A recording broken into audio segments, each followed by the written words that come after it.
ஓம் ஸ்ரீ சாயிரம். கையில் காசு சேர மாட்டேங்கிறது, வியாபாரம் சரியாக நடக்க மாட்டேங்கிறதுனா என்ன பண்ணுங்கனாக்கா, ஒரு செம்பில் ஒரு சின்ன டம்ளரோ சொம்போ எடுத்துக்கோங்க. அதில் 3/4 தண்ணீர் ஊற்றிக்கோங்க, நல்ல தண்ணி. அதில் கொஞ்சம் குங்குமமாக போட்டுட்டு ரெடி வச்சுக்கோங்க. இதை வெள்ளிக்கிழமை காலம்புற சுக்கரஹோரையில் பண்ணுங்கள். இதை வியாபார ஸ்தலத்துலேயும் உங்கள் வீட்டில் பூஜை ரூம்லேயோ வைக்கலாம். கையில் 9 5 ரூபா காயினை எடுத்துக்கோங்க.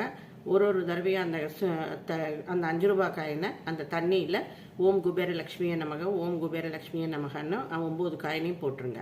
இதை எடுத்து உங்களோட வியாபார ஸ்தலத்தில் இதில் வச்சுக்கோங்க. நெக்ஸ்ட் வீக் இந்த மேலே இருக்கிற தண்ணியை மட்டும் கால்படாத இடத்துல போட்டுட்டு நீங்கள் திருப்பி அதே காயினை எடுத்து இதே மாதிரியே மஞ்சளும் இதுவும் போட்டு திருப்பி பண்ணிக்கோங்க. வெள்ளிக்கிழமை சுக்கரஹோரையில் பண்ணுங்கள். சூப்பராக வியாபாரமும் பணவரமும் அதிகரிக்கிறத நீங்கள் பார்க்கலாம். இன்னும் மேலே டிப்ஸ் என்ன மாலாஷான் divine tips YouTube channel subscribe பண்ணி பாருங்கள். ஃபேஸ்புக் இன்ஸ்டாகிராம் பேஜ் பாருங்கள். பர்சனலாக உங்களுக்கு ஆன்மீக பொருள், சக்தி விட்டப்பட்ட ஆன்மீக பொருள் ஏதாவது வேணுமானாக்கா பேரு ராசி